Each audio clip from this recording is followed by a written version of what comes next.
Mes parents m'ont envoyé un texto, tu n'es pas invité à dîner. La petite amie de ton frère ne t'aime pas. Et ce, après que j'ai investi 120 000 $ dans leur entreprise. J'ai répondu, ok, et j'ai annulé tous les paiements, supprimant 157 reçus. Ils ont commencé à m'appeler, mais... Je suis James Wilson. J'ai 35 ans et mes propres parents m'ont envoyé un texto pour me désinviter d'un dîner de famille parce que la petite amie de mon frère ne m'aimait pas. C'était seulement 3 heures après que je leur ai transféré le dernier de mes économies, 120 000 $, pour leur entreprise. Avant que je vous raconte comment je suis entré dans cette maison et comment j'ai systématiquement démantelé leur monde avec un simple dossier manille, rendez-moi service et dites-moi dans les commentaires ci-dessous d'où vous regardez. C'est toujours incroyable de voir jusqu'où ces histoires voyagent. Très bien, entrons directement dans le vif du sujet. Le téléphone a vibré sur le comptoir en granit, un son aigu et insistant dans le calme de mon appartement. C'était un mardi, rien de spécial à ce sujet. La ville bourdonnait à l'extérieur de ma fenêtre et l'odeur du café frais commençait tout juste à embaumer l'air. J'avais une conférence téléphonique dans 30 minutes et je suivais simplement les gestes d'une journée normale. J'ai vu le nom de mon père clignoter à l'écran et j'ai souri, un sourire sincère et irréfléchi. Je me suis dit qu'il appelait pour s'extasier sur l'argent. Le transfert avait été effectué ce matin, 120 000 $. Je vois encore le courriel de confirmation de la banque, le nombre avec tous ces zéros me fixant en retour. C'était la dernière pièce dont ils avaient besoin pour leur entreprise de rêve, une boutique de cadeaux haut de gamme dans le beau quartier de la ville. C'est ça, James, avait dit mon père au téléphone la semaine dernière, sa voix pleine d'excitation. Cet investissement fait de toi un associé à part entière dans notre héritage. Nous fêterons ça comme il se doit vendredi soir, une véritable affaire de famille. Un associé à part entière. Ces mots signifiaient tout pour moi. Après des années passées à être le distributeur automatique de la famille, le soleil fiable en arrière-plan, cela semblait différent. C'était de la reconnaissance. Alors, quand j'ai vu son texto, j'ai décroché le téléphone, toujours en souriant, m'attendant à lire quelque chose comme « J'ai reçu l'argent. Tu es le meilleur fils ». Mais le message était court, seulement 5 mots qui ressemblaient à une éclaboussure d'eau glacée, changement de programme pour vendredi. C'est tout. Aucune explication. Mon cœur a eu un petit coup d'anxiété, mais je l'ai refoulé. Il arrive des choses. Les gens sont occupés. J'ai rapidement tapé en retour, essayant de paraître désinvolte, pas de problème. Tout va bien? Les 3 petits points qui signalent que quelqu'un est en train de taper sont apparus, puis ils ont disparu, puis ils sont réapparus. Mon estomac s'est serré. Cette hésitation en disait long. Finalement, le deuxième message s'est chargé. Il n'était pas long, mais il m'a coupé le souffle. Le dîner est juste pour nous et Tyler et Vanessa. Vanessa n'est pas à l'aise avec ta présence. Désolé. J'ai lu les mots une fois, puis une deuxième fois. J'ai rapproché le téléphone de mon visage comme si la proximité allait changer leur sens. Vanessa n'est pas à l'aise avec ta présence. Vanessa, la petite amie de mon frère cadet Tyler depuis peut-être 6 mois, une femme dont je n'étais même pas sûr du nom de famille. Son malaise, ses sentiments, venaient d'opposer leur veto à ma présence dans ma propre famille. Après tout, après le chèque que j'ai fait ce matin, le mot « désolé » à la fin ressemblait à une insulte, un ajout bon marché et dénué de sens. Ma gorge s'est asséchée. L'odeur du café m'a soudain semblé esséurante. Mes doigts étaient comme du plomb alors que je tapais la seule réponse que je pouvais gérer, un seul mot qui concédait tout et rien du tout, ok. J'ai posé le téléphone sur le comptoir comme s'il était brûlant. Je suis resté là à fixer l'écran noir pendant qu'une transformation étrange et terrible se produisait à l'intérieur de moi. Les années de ressentiment silencieux, les milliers de petites coupures et de compromis, le besoin profond et lancinant d'être valorisé, tout s'est mélangé, puis s'est refroidi. Cela s'est durci en quelque chose que je n'avais jamais ressenti auparavant, ni de la colère, ni de la tristesse. C'était une clarté froide, pure et terrifiante. Mon regard a dérivé à travers la pièce et s'est posé sur un coin poussiéreux de ma bibliothèque. Caché derrière une rangée de manuels de finance se trouvait un dossier manie délavé, sa languette pliée et douce avec l'âge. Je ne l'avais pas touché, je n'y avais même pas pensé depuis près d'une décennie. Le nom de mon avocat, Davis & Associates, était imprimé sur l'étiquette, ainsi que les mots Wilson & Son Enterprise Partnership Agreement, accord de partenariat commercial Wilson & Fils. Je me suis dirigé vers l'étagère, mon mouvement raide et robotique. J'ai sorti le dossier, Il semblait lourd dans mes mains, bien plus lourd que quelques feuilles de papier ne devraient l'être. J'avais signé ces papiers pour sauver ma famille. Je n'avais jamais imaginé que je les utiliserais un jour comme une arme contre eux. Mais alors que je me tenais là, le fantôme de leur trahison frais et cru, je savais que c'était exactement ce que je devais faire. Il venait de me rappeler la première règle du commerce, protéger ses investissements. Le soleil s'est vidé du ciel, laissant derrière lui des nuages violets meurtris. Mon appartement, habituellement un sanctuaire, est devenu un tombeau. Je n'ai pas pris la peine d'allumer les lumières. Je me suis juste enfoncé dans le canapé dans l'obscurité croissante, le dossier manie un pâle rectangle sur la table basse. Le silence était une présence physique. C'était le son d'une vie d'illusion qui se brisait tout à la fois. Chaque objet de mon appartement semblait se moquer de moi. Le grand canapé confortable sur lequel j'étais assis, j'avais acheté un canapé presque identique à mes parents pour leur anniversaire il y a 2 ans, un cadeau sans raison. Le grand téléviseur à écran plat contre le mur, un cadeau de Noël pour Tyler et Vanessa l'année dernière parce que leur ancien était trop petit. J'avais lentement meublé leur vie avec la mienne, pièce par pièce, espérant que ma générosité serait prise pour de l'amour. Maintenant, être assis dans ma propre maison me donnait l'impression de visiter un entrepôt de ma propre folie. Mon esprit, sans y être invité, n'arrêtait pas de rejouer une seule scène. C'était il y a 15 ans, dans le même salon où j'étais assis maintenant, sauf que c'était la maison de mes parents. J'avais 18 ans et je tenais une épaisse enveloppe couleur crème dans mes mains tremblantes. Le logo d'une prestigieuse école d'art californienne était dans le coin supérieur. J'avais été accepté, avec une bourse complète. Mon rêve n'était plus seulement un rêve, c'était une réalité tangible qui m'attendait. J'allais peindre, j'allais créer, j'allais être moi. Je me souviens de ma mère qui m'embrassait, de mon père qui me serrait la main, me disant qu'il était fier. Pendant une semaine, je n'ai plus rien pesé. Puis est venue la réunion de famille. Ils m'ont fait asseoir sur le même canapé que j'ai plus tard remplacé pour eux. Mon père avait un dossier à lui, une brochure pour un programme commercial coûteux sur la côte est. Le grand coup de Tyler, l'appelait il. James, commença mon père, sa voix résonnant d'une raison pratiquée, tu es notre artiste. Tu as un don et les dons comme celui-là ne disparaissent pas. Tu peux aller à l'école d'art quand tu veux.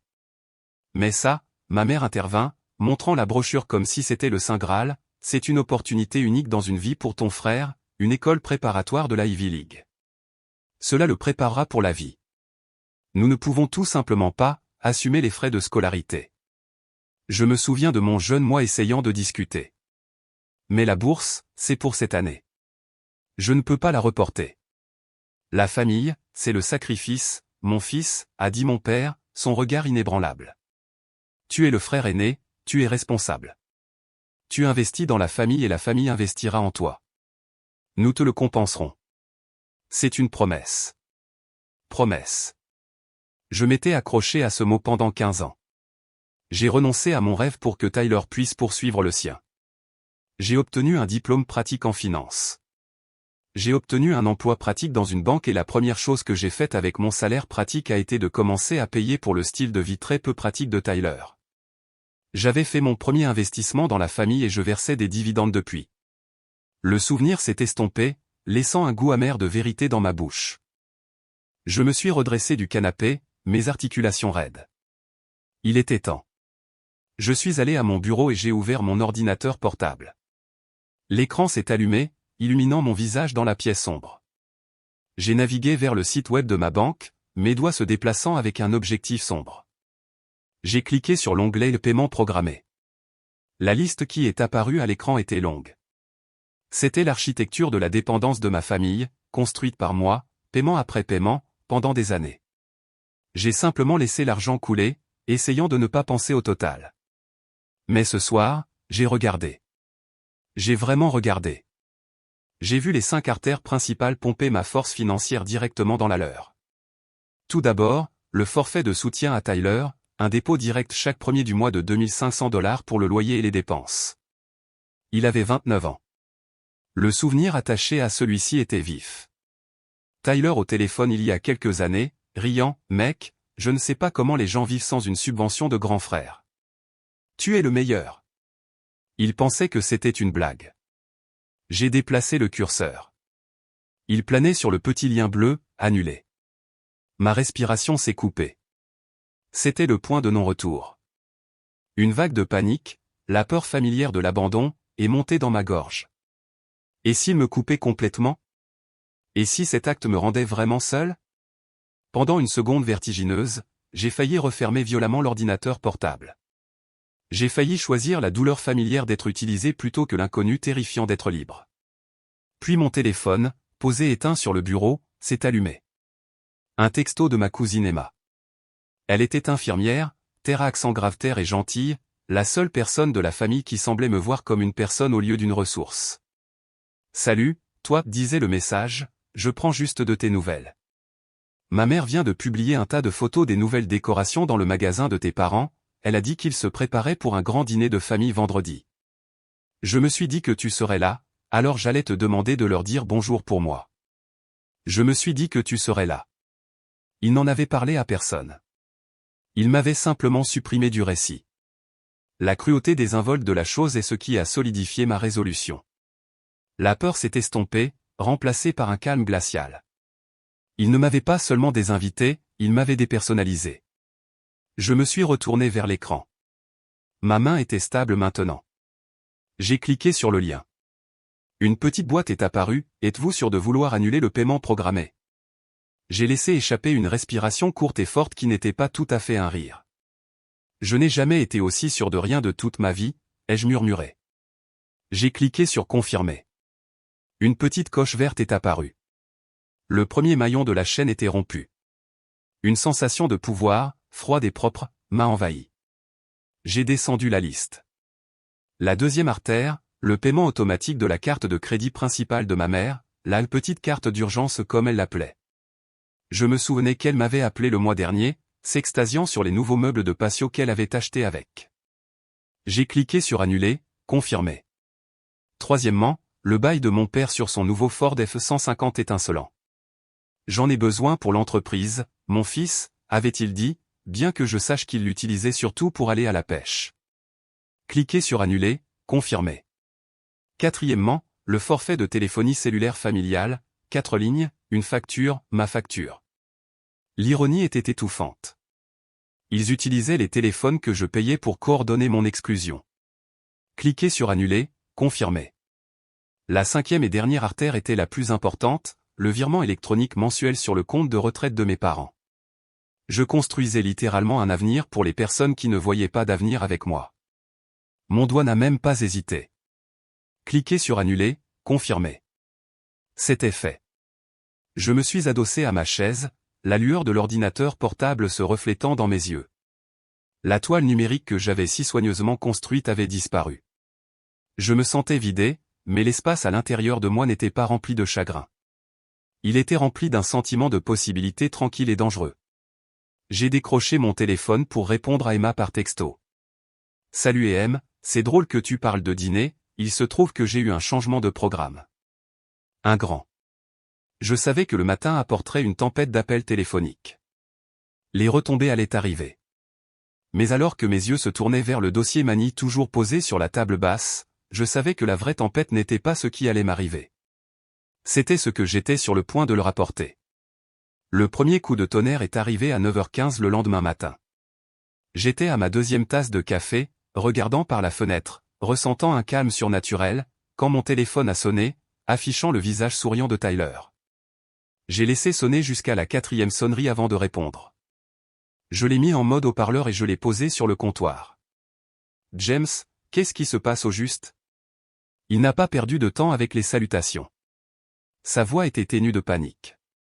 Bonjour à toi aussi, Tyler, ai-je dit, ma voix ferme.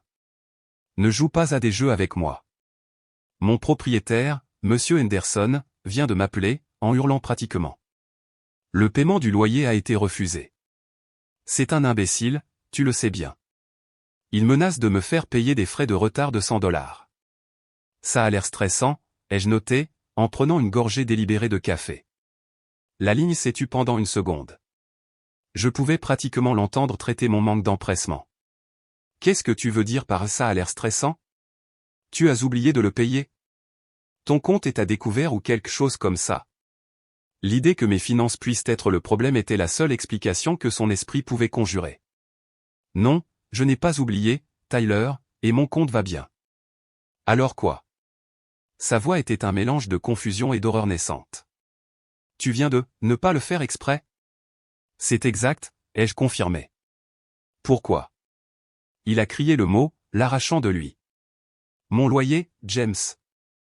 Mon assurance auto est du lundi. Le paiement est censé être prélevé sur mon compte courant, qui sera vide. Qu'est-ce que je suis censé faire? Cela ressemble à une question de finances personnelles, ai-je dit, ma voix étant désespérément placide. Je suis sûr qu'il existe des livres sur le sujet. Ce n'est plus mon problème à résoudre. Pas ton problème? C'est ton problème depuis 10 ans. Tu t'en occupes toujours. Il a bafouillé, son sentiment d'avoir droit à quelque chose si profondément enraciné qu'il ne pouvait pas voir à quel point cela sonnait mal. Et c'était mon erreur, ai-je dit, mais les gens apprennent de leurs erreurs. Je t'ai permis d'éviter les responsabilités et ce n'était juste pour aucun de nous. Considérez cela comme une occasion d'apprendre. Je pouvais entendre sa voix maintenant, un chuchotement aigu et venimeux en arrière-plan. Vanessa, qu'est-ce qu'il dit? Est-ce qu'il est ivre? Demande-lui ce qui ne va pas chez lui. La voix de Tyler est revenue sur la ligne, passant de la panique à l'indignation vertueuse. Tu sais de quoi il s'agit, le dîner, n'est-ce pas?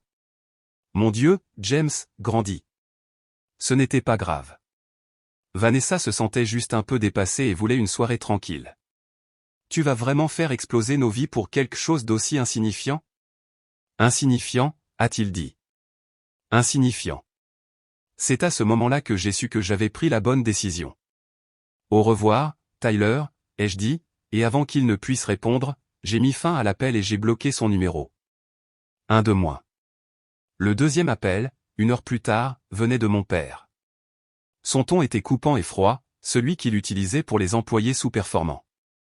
James, je viens de parler à ton frère. Explique-toi.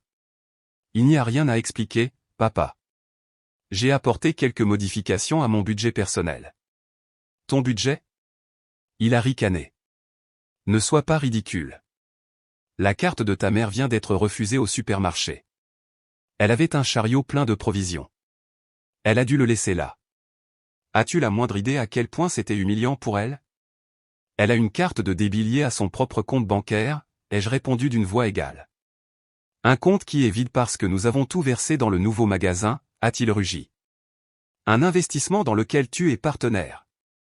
Je crois me souvenir que tu étais très excité à ce sujet la semaine dernière. Le paiement hypothécaire du magasin est dû dans 3 jours. C'est un paiement important, James. Tu vas t'en occuper comme nous l'avons convenu. L'accord est ce dont je veux parler, ai-je dit doucement. Il n'y a rien à dire. Tu es un fils. Tu as un devoir. Je t'ai appris à lancer une balle de baseball. Je t'ai aidé à faire tes devoirs. J'ai mis un toit au-dessus de ta tête pendant 18 ans. C'est ainsi que tu me remercies? En embarrassant ta mère pour un sac d'épicerie? Je ne vois pas les choses de cette façon, ai-je dit, la façade calme commençant à se fissurer. Je vois cela comme 15 ans à tout payer. 15 ans à mettre ma propre vie entre parenthèses. 15 ans à être traité comme une fonction, pas comme un membre de la famille. Qu'en est-il de ton devoir de père? Est-ce que cela a pris fin quand j'ai eu 18 ans? Il est resté silencieux pendant un long moment de tension. Tu joues avec le feu, mon fils, a-t-il dit, sa voix une faible menace, et tu vas te brûler. Il a raccroché. L'appel auquel je m'étais préparé toute la journée est arrivé tard dans l'après-midi. Ma mère. Elle pleurait déjà quand j'ai répondu. James, mon chéri, s'il te plaît, qu'est-ce qui se passe? Elle a pleuré dans le téléphone. Ton père fait les 100 pas comme un lion en cage. Tyler m'a appelé. Il est hystérique. Tu dois arrêter ça. Quoi que nous ayons fait, nous sommes désolés. S'il te plaît, arrête ça. Arrêtez quoi, maman, ai-je demandé, mon cœur se tordant dans ma poitrine. C'était son super pouvoir, la capacité de paraître si blessé, si fragile, que je ferais n'importe quoi pour arranger ça. Je ne fais rien. J'arrête juste. Mais pourquoi, a-t-elle crié. Nous sommes une famille. Les familles sont censées s'entraider. Pendant qu'elle parlait, mon esprit a de nouveau flashé, cette fois avec une clarté plus douloureuse. Le barbecue du dimanche il y a 3 mois. Il n'y avait pas que nous, il y avait quelques-uns de leurs amis. Je racontais une histoire sur un accord complexe que j'avais conclu au travail. C'était une grande réalisation professionnelle et j'en étais fier. Vanessa avait écouté avec un petit sourire crispé avant d'interrompre au milieu de la phrase. « Waouh, James » avait-elle dit, sa voix dégoulinant d'une fausse admiration, assez fort pour que tout le monde l'entende, ça doit être tellement agréable d'avoir autant de succès, de pouvoir simplement faire des chèques pour tout ce dont quelqu'un a besoin. La table s'est tue. L'implication était claire, mon succès n'était pas une question de talent ou de travail acharné, c'était juste une ressource pour la famille. J'avais senti mon visage rougir de colère et d'humiliation. Ce n'est pas de ça qu'il s'agit, Vanessa, avais-je dit en serrant les dents. Ma mère avait immédiatement sauté à la rescousse, se précipitant aux côtés de Vanessa et lui tapotant le bras. « Oh chérie, ne fais pas attention à James », lui avait-elle dit, assez fort pour que je l'entende parfaitement. Il devient si intense à propos de son travail. Puis elle s'était tournée vers moi, son visage un masque de déception. « James, honnêtement, elle ne faisait que te complimenter. Ne sois pas aussi sensible. » Elle avait pris le parti d'une étrangère en public et avait invalidé mes sentiments pour apaiser l'ego de Vanessa. Sa voix larmoyante au téléphone maintenant me ramenait en arrière. « Et tu es en train de déchirer cette famille pour un malentendu. » « Était-ce un malentendu, maman ?» ai-je demandé, ma voix dangereusement calme. « Quand vous avez tous décidé que je ne devrais pas venir dîner, à qui était l'idée au juste ?» Elle a hésité. C'était une décision commune. Nous ne voulions juste pas de friction. À qui était l'idée? J'ai insisté, chaque mot une pierre. Sa voix a baissé et les larmes ont été remplacées par un venin aigu et défensif qui a tout confirmé. Bien. C'était Vanessa. Elle trouve que tu es possessif, d'accord? Elle a l'impression que tu brandis ton argent au-dessus de nos têtes. Elle m'a prévenu que si nous te tenions tête, tu ferais exactement ça. Tu essaierais de nous ruiner pour nous punir. Et tu sais quoi? Elle avait raison. Mon Dieu, tu lui as donné raison. Le dernier clou dans le cercueil. Ils n'avaient pas seulement réagi à mes actions, ils avaient été formés pour s'y attendre. Vanessa ne m'avait pas seulement poussé à l'extérieur, elle avait écrit le scénario de mon méchant, et ma propre mère m'avait remis le rôle. Une étrange paix froide s'est installée sur moi. La douleur était toujours là, mais elle était lointaine maintenant, comme une étoile qui était morte il y a des années, mais sa lumière ne faisait que m'atteindre. « Merci, maman », ai-je dit, ma voix vide de toute émotion. « Tu as tout rendu parfaitement clair maintenant. » J'ai raccroché avant qu'elle ne puisse répondre. 1 heure plus tard, mon père a rappelé. Sa voix n'était plus en colère, c'était la voix d'un général qui donnait un ordre. Il y aura une réunion de famille vendredi soir à la maison. Ta tante Carole et ton oncle Mike seront là. Tu seras présent. Nous allons mettre fin à ces bêtises une fois pour toutes. Ok, ai-je dit, le mot unique se sentant puissant sur ma langue. Je serai là. Il y a aussi quelque chose auquel j'aimerais mettre fin. Alors que je raccrochais le téléphone, j'ai regardé le vieux dossier Manille posé sur mon bureau. Mon cœur était une pierre dans ma poitrine, mais mon esprit était un diamant tranchant et clair. L'intervention arrivait et j'allais être prêt. Les 2 jours qui ont précédé vendredi ont été surréels. Mon téléphone, qui avait été pendant des années une source constante de convocations et de demandes, est resté complètement silencieux. C'était un silence inquiétant, la respiration profonde qu'un prédateur prend avant de frapper. Je savais qu'ils coordonnaient, qu'ils élaboraient des stratégies avec tante Carole comme principal conseiller juridique. Ils préparaient leurs discours, affinaient leurs points d'attaque, tous conçus pour me faire me sentir petit, coupable et ingrat. Ils construisaient une cage d'obligations familiales et vendredi soir, ils avaient l'intention de m'y enfermer. Ils n'avaient aucune idée que j'étais occupé à forger la clé. Jeudi après-midi, je suis entré dans le bureau feutré aux boiseries de Howard Davis. Monsieur Davis était un vestige d'une autre époque. Il portait une veste en tweed, ses cheveux blancs étaient soigneusement peignés et son bureau sentait le vieux papier, le cuir et la compétence tranquille. Il avait cessé de s'occuper de leurs affaires il y a quelques années, invoquant un désir de semi-retraite, mais je savais que c'était parce qu'il n'aimait pas la direction que prenait mon père. Il m'a accueilli avec une poignée de main ferme et des yeux tristes et avisés. « James, cela fait trop longtemps. » Quand ton nom est apparu dans mon emploi du temps à côté des mots « accord de partenariat », j'ai eu le sentiment que ce n'était pas seulement pour dire bonjour. Je me suis assis dans le lourd fauteuil en cuir en face de son imposant bureau en acajou. J'ai fait glisser le dossier sur la surface polie. Howard, j'ai besoin de tout savoir.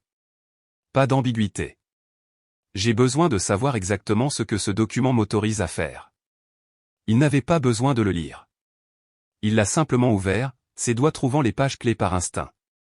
Il était l'architecte de ce document après tout. Il a levé les yeux vers moi par-dessus ses lunettes de lecture.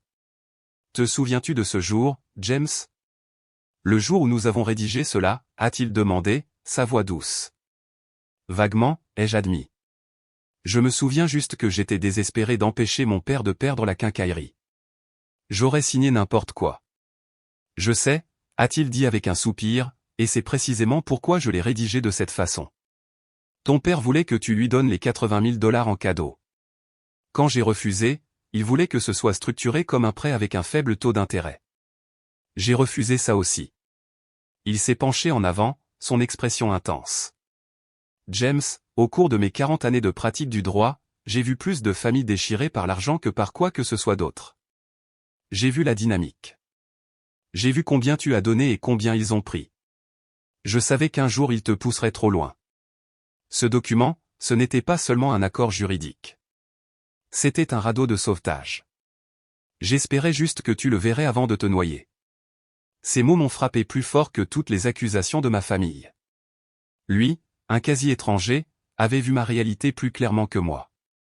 La participation majoritaire de 51% est blindée, a-t-il poursuivi, tapant sur un paragraphe avec son doigt. Tu es l'associé majoritaire. Tu as le vote décisif sur toutes les questions financières, toutes les décisions opérationnelles et l'embauche et le licenciement de tout le personnel, y compris et surtout les associés minoritaires. Le poids de ces mots s'est installé sur moi.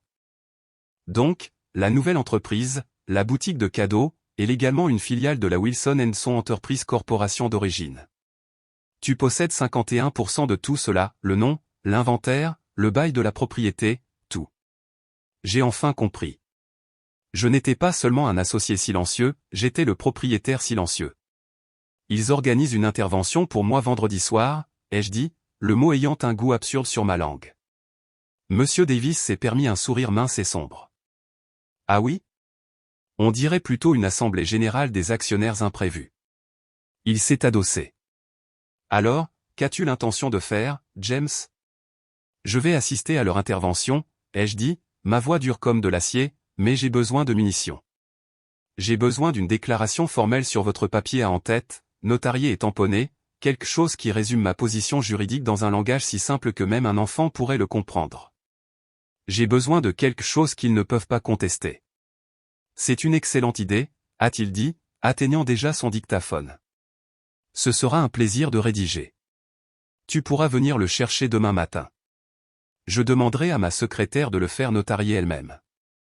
Je suis sorti de ce bureau et dans le soleil de fin d'après-midi en ayant l'impression que ma colonne vertébrale avait été remplacée par de l'acier. Ce soir-là, comme promis, ma cousine Emma s'est présentée à ma porte. Elle n'est pas venue les mains vides. Elle a apporté un pack de 6 de ma IPA préférée et une pizza.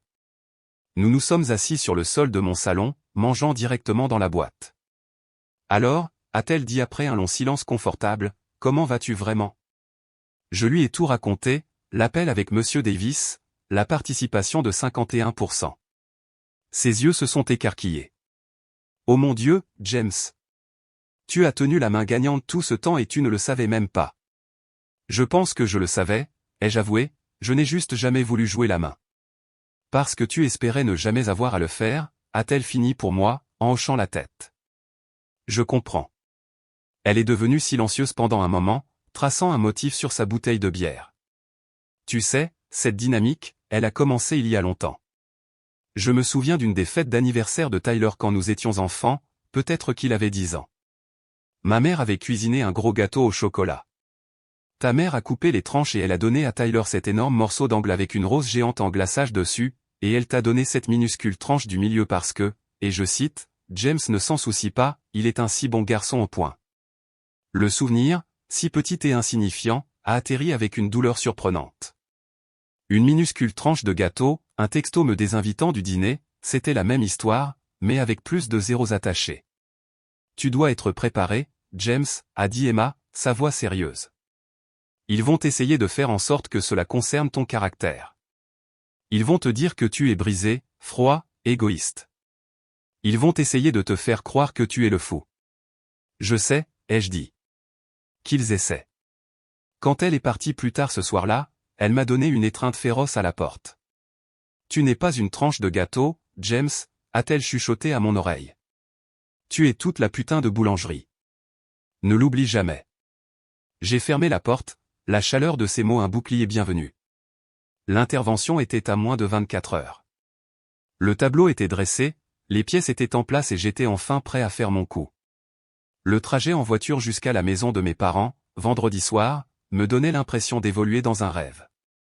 Les virages familiers du quartier, le chêne dans lequel j'avais encastré mon vélo à 7 ans, le panier de basket au-dessus du garage, tout cela faisait partie d'une vie qui ne me semblait plus être la mienne. Je me suis garé dans la rue, pas dans l'allée.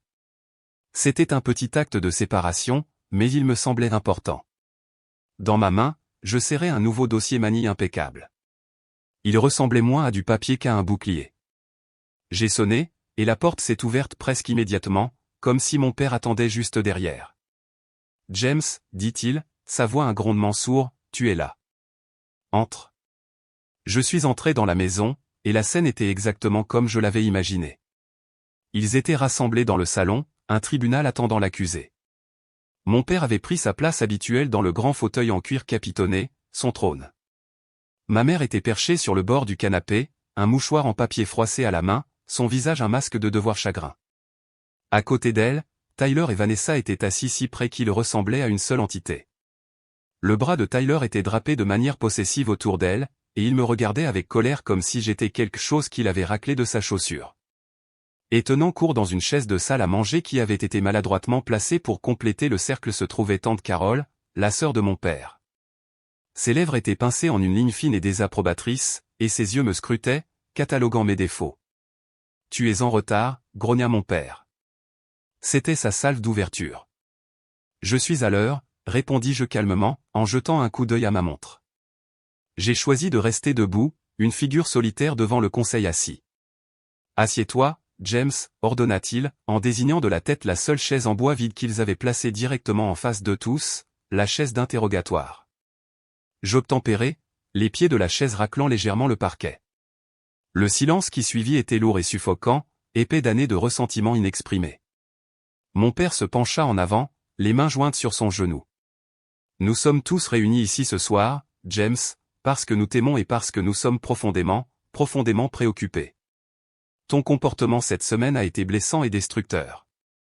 Tu as causé des nuits blanches à ta mère, tu as mis en péril la stabilité financière de ton frère, et tu as fait preuve d'un manque choquant de gratitude et de respect envers cette famille. » Tante Carole avait hâte d'intervenir.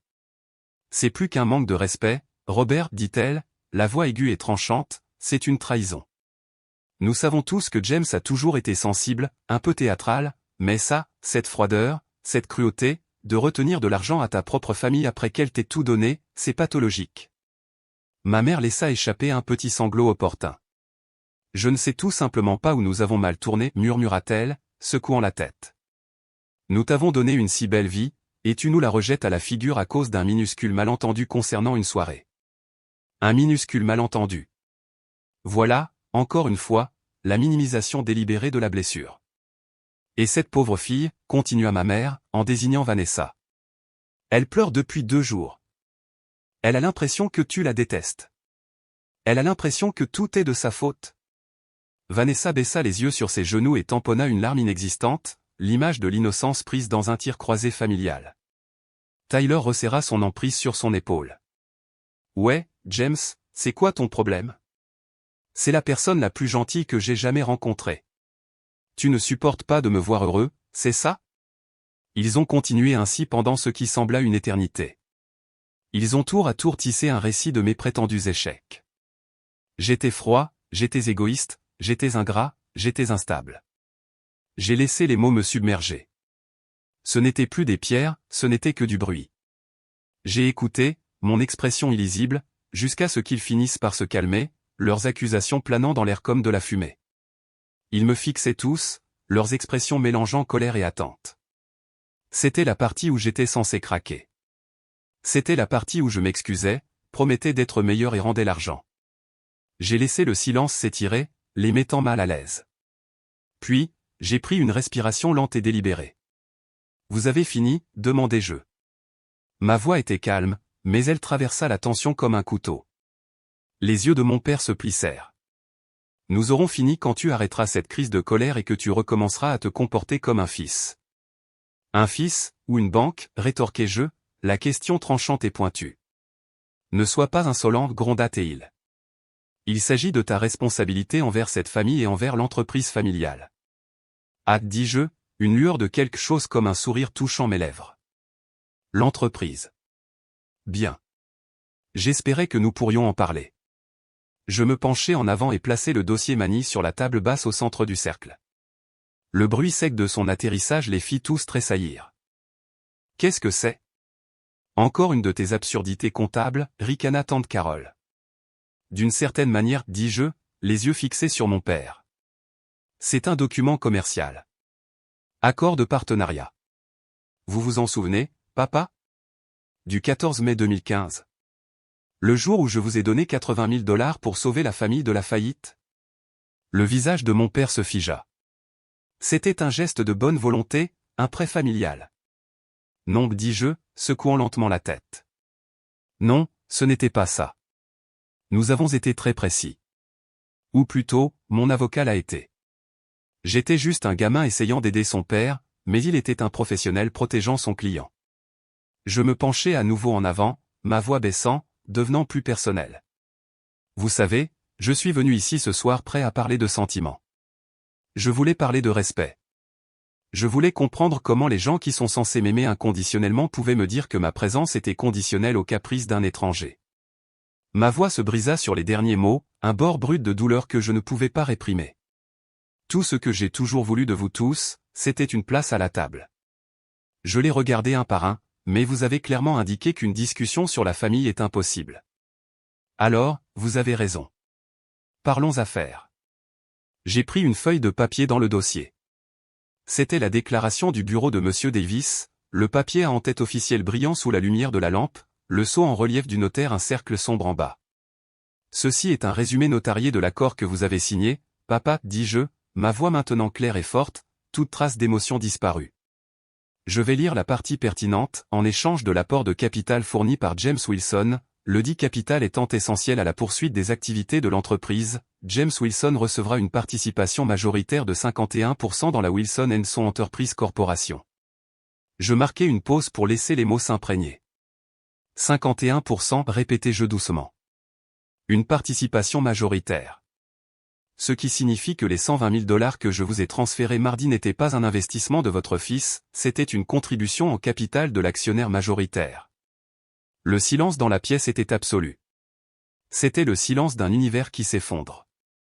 Ma mère me fixait, la bouche légèrement ouverte, le mouchoir oublié dans sa main. Tyler regardait de moi à son père, une confusion totale sur son visage.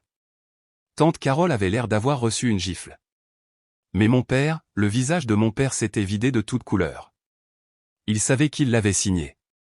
C'est un mensonge, balbutia-t-il, sa voix faible. Est-ce le cas, rétorquai-je, en poussant le document sur la table vers lui.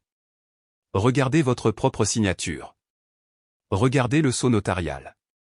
Ce n'est pas votre entreprise que vous ruinez avec vos dépenses. Ça ne l'est plus depuis 10 ans. C'est mon entreprise.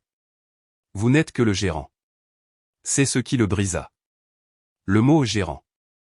Tu m'as piégé, rugit-il, se levant d'un bond, le visage déformé par la fureur. Tout ça était un piège. Une longue escroquerie. Je me suis levé pour faire face à sa rage, mais ma voix était d'un calme mortel. Non, papa, ce n'était jamais un piège. C'était une bouée de sauvetage. Une bouée de sauvetage que je n'ai jamais voulu utiliser. Je voulais juste être votre partenaire. Je voulais juste être votre fils. Mais vous ne m'avez pas laissé faire. Vous m'avez obligé à choisir. J'ai regardé autour de la pièce leurs visages stupéfaits et horrifiés. Alors, en tant qu'actionnaire majoritaire et président du conseil d'administration de cette entreprise, permettez-moi de prendre ma première directive officielle, cette intervention est terminée, mais cette réunion ne fait que commencer. Maintenant, parlons de votre futur emploi. Les échos de la rage de mon père s'éteignirent, laissant derrière eux un silence retentissant. L'expression « votre futur emploi » planait dans l'air, électrique et étrangère. C'était une phrase tellement en dehors de leur réalité que, pendant un moment, ils ne pouvaient que me fixer, leurs esprits luttant pour comprendre le changement cataclysmique qui venait de se produire. Emploi, cracha tante Carole, toujours la première à retrouver son indignation. Robert, il délire. Il a perdu la tête. Mais mon père ne lui répondit pas. Ses yeux étaient fixés sur le document notarié sur la table basse. Le combat l'avait quitté, remplacé par le regard gris et cendré d'un roi qui vient d'être mis échec et mat. Il savait que la partie était terminée. Il s'était tellement concentré sur ses attaques émotionnelles et morales qu'il avait complètement oublié les réalités juridiques qu'il avait lui-même signées. C'est Vanessa qui fit le dernier rempart. Son masque d'innocence douce et victimisée s'était complètement désintégré, révélant l'ambition froide et dure en dessous. Elle se leva, les yeux brillants de fureur. C'est de la folie, cracha-t-elle, sa voix aiguë. Tu ne peux pas simplement entrer ici et déclarer que tu possèdes tout. Ce n'est pas comme ça que ça marche. Nous allons prendre un avocat. Nous allons nous battre. Je tournai toute mon attention vers elle pour la première fois ce soir. Je n'ai pas élevé la voix, je n'en avais pas besoin. Premièrement, dis-je, mon ton clinique, j'ai déjà le meilleur avocat, celui qui a rédigé le document que vous voulez contester. Deuxièmement, et plus important encore. Je marquai une pause, laissant mon regard la parcourir avec dédain. Qui êtes-vous exactement? Vous n'êtes pas une Wilson. Vous n'êtes signataire d'aucun document d'entreprise. Vous n'êtes pas actionnaire. Dans le contexte de cette entreprise et de cette discussion, vous êtes une invitée dans cette maison, rien de plus. Votre opinion est notée et écartée. La couleur quitta son visage. Elle n'avait aucun statut ici, aucun levier. Son seul pouvoir était émotionnel, et je venais de déclarer toute monnaie émotionnelle nulle et non avenue. Elle lança un regard désespéré et furieux à Tyler, s'attendant à ce qu'il se porte à sa défense, mais Tyler ne bougea pas. Il me fixait, la bouche légèrement ouverte, comme s'il me voyait pour la première fois. Le grand frère fort et protecteur qu'il avait toujours tenu pour acquis s'était transformé en quelque chose d'autre, quelque chose de puissant et d'intouchable. Il avait l'air, pour la première fois de sa vie, effrayé par moi.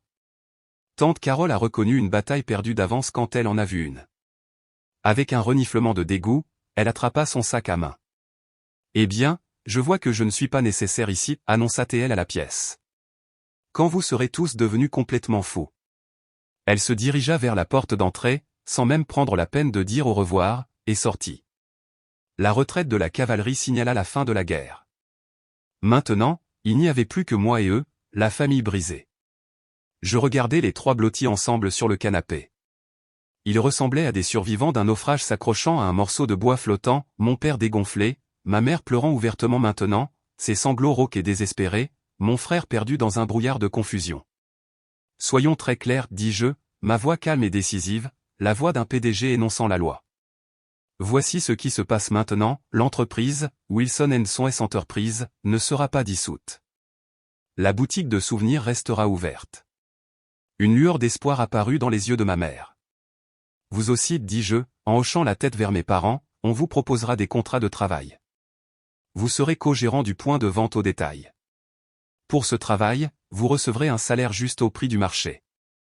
Je déterminerai le chiffre exact après avoir consulté un expert du secteur. Vos chèques de paie seront déposés directement toutes les 2 semaines. Vos performances, cependant, seront soumises à mon examen. J'ai laissé les mots atterrir. L'entreprise ne financera plus vos vies personnelles. Le bail de ce F-150 dans l'allée sera résilié à la fin du mois, papa. Vous pouvez utiliser votre salaire pour acheter un véhicule plus abordable. Les cartes de crédit qui étaient liées à mes comptes ont été annulées, maman. Vous devrez vivre selon les moyens de votre nouveau revenu. Ce n'est pas négociable. Ma mère laissa échapper un cri étranglé. Je finis par me tourner vers mon frère. Je le regardai, et pendant un éclair, je vis l'enfant avec lequel j'avais grandi, pas l'homme qu'il était devenu. Tyler, dis-je, et ma voix s'adoucit, juste un instant, tu n'es pas un employé de cette entreprise. Tu n'as aucun rôle ici. Le soutien financier que tu as reçu de moi toute ta vie d'adulte est terminé, avec effet immédiat. Je te souhaite sincèrement la meilleure des chances de trouver un emploi et de bâtir une vie pour toi-même. Je me suis penché et j'ai ramassé mon dossier sur la table basse. Il n'y avait plus rien à dire. J'avais exposé le nouvel ordre mondial. Je me suis dirigé vers la porte d'entrée, mais pas résonnant dans le silence stupéfait. Ma main était sur la poignée de porte quand la voix de ma mère, épaisse et brisée, m'interpella. « James, pourquoi? Après tout ce que nous avons fait pour toi, comment as-tu pu faire ça à ta propre famille ?»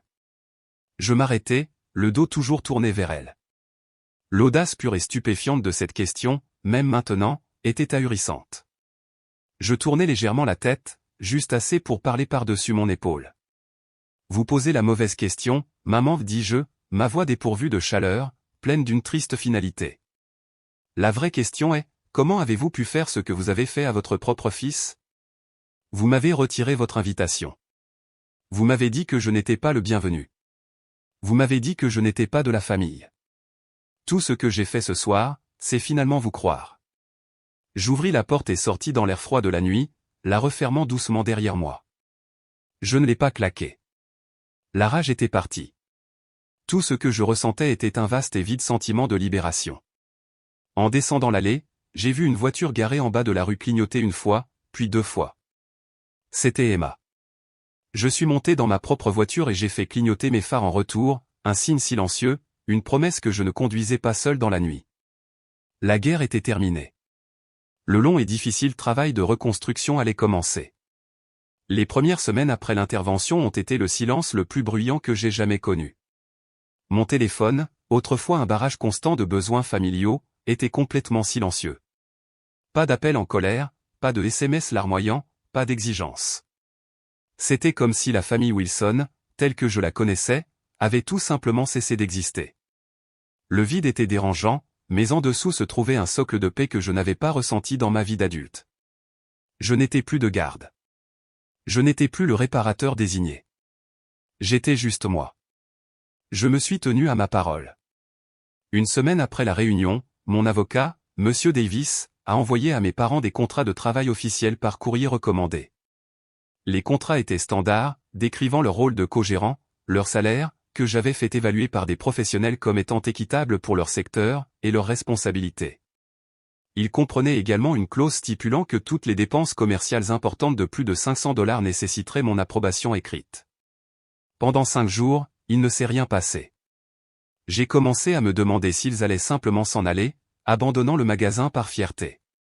Puis, le 6e jour, une enveloppe impeccable est arrivée à mon appartement. À l'intérieur se trouvaient les contrats signés. Aucune note incluse. C'était une reddition. George, le gérant de longue date que j'avais toujours aimé et en qui j'avais toujours confiance, est devenu mes yeux et mes oreilles. Nous avons organisé un appel vidéo hebdomadaire pour passer en revue les ventes, l'inventaire et tout problème opérationnel. C'est différent ici, James m'a-t-il dit lors de notre premier appel, sa voix basse. Ils sont calmes. Ils entrent, ils font le travail, ils rentrent chez eux.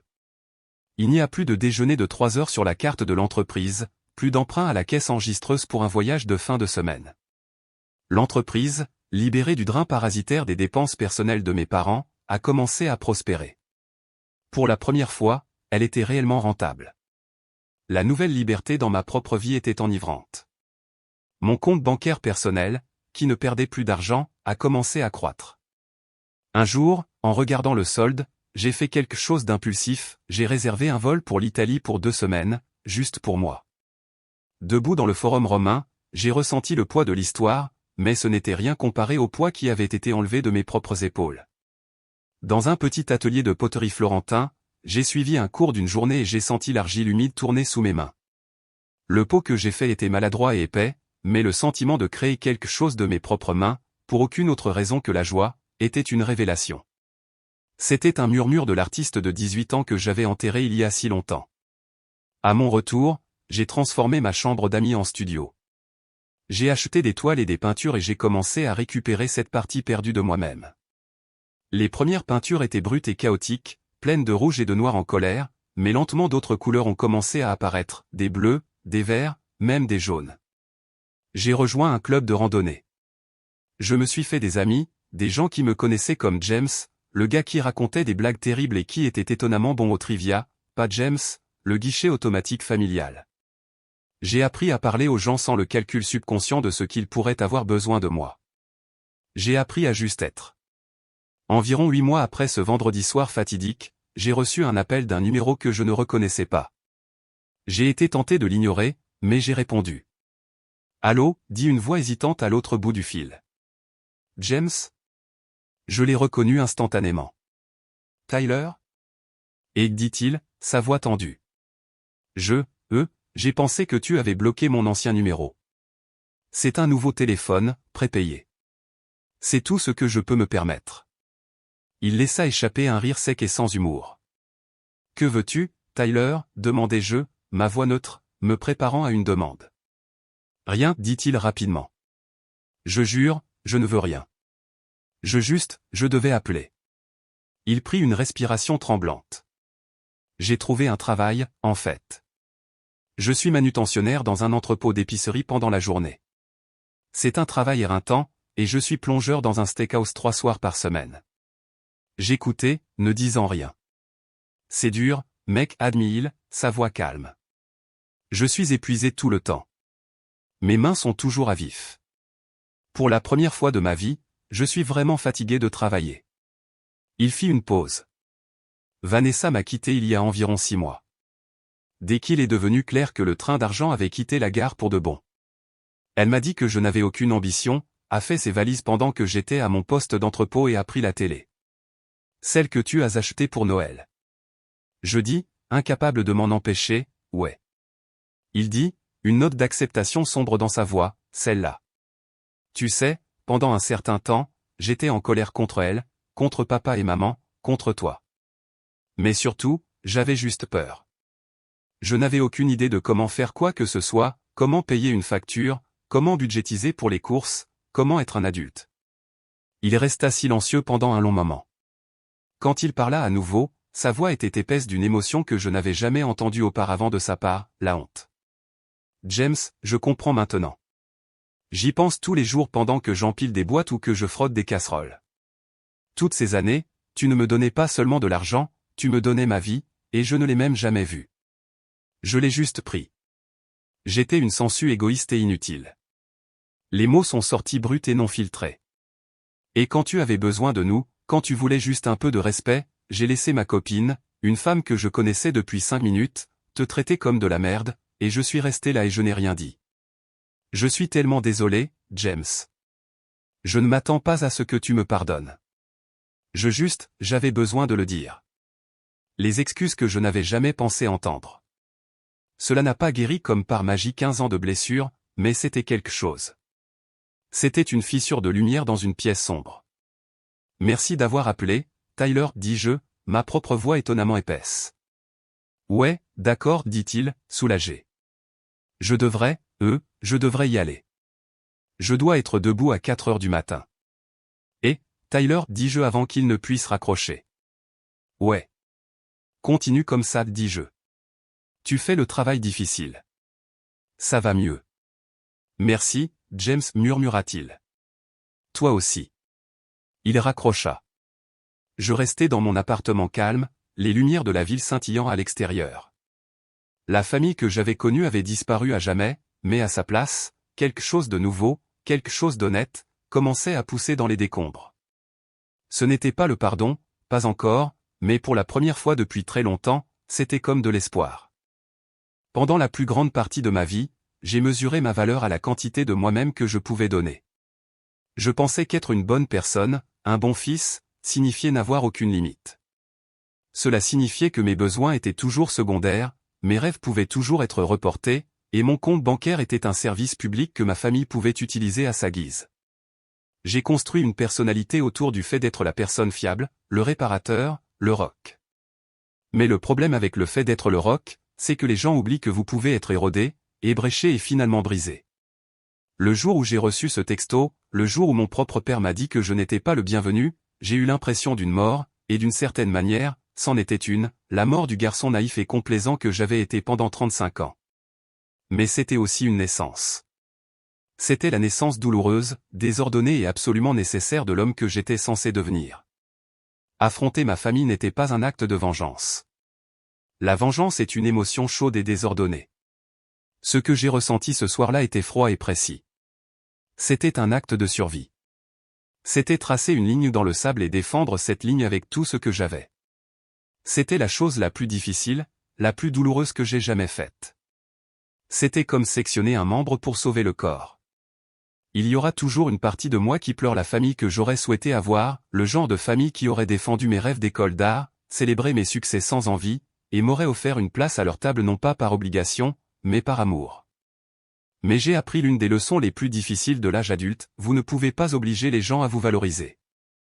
Vous ne pouvez pas acheter leur respect ou gagner leur amour par une simple générosité. Vous ne pouvez que fixer votre propre valeur et refuser d'offrir des rabais à qui que ce soit, famille ou non. Parfois, la chose la plus affectueuse que vous puissiez faire pour vous-même est de vous en aller. Parfois, vous devez être prêt à brûler un pont, non pas pour regarder le monde brûler, mais pour utiliser la lumière du feu pour trouver votre chemin dans l'obscurité. Aujourd'hui, quand je me regarde dans le miroir, je vois un homme que je reconnais. Ce n'est pas le gamin souriant et facile à vivre des vieilles photos. Il y a de nouvelles rides autour de ses yeux. Il est plus las. Il a des cicatrices. Mais ses yeux sont clairs. Il se tient droit. Il est le propriétaire de sa propre vie. Les pots bancals de mon cours de poterie sont posés sur ma bibliothèque, imparfaits mais entiers. Mon passeport a plus de tampons de l'année dernière que des 34 années précédentes combinées. Et l'homme dans le miroir est enfin en paix. Merci d'avoir écouté mon histoire. J'espère qu'elle vous a touché d'une manière ou d'une autre. Avez-vous déjà dû faire un choix difficile pour protéger votre propre paix?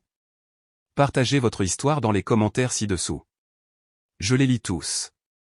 Et si mon histoire vous a plu, veuillez envisager de cliquer sur le bouton j'aime et de vous abonner pour ne pas manquer ce que j'ai à partager ensuite. Prenez soin de vous.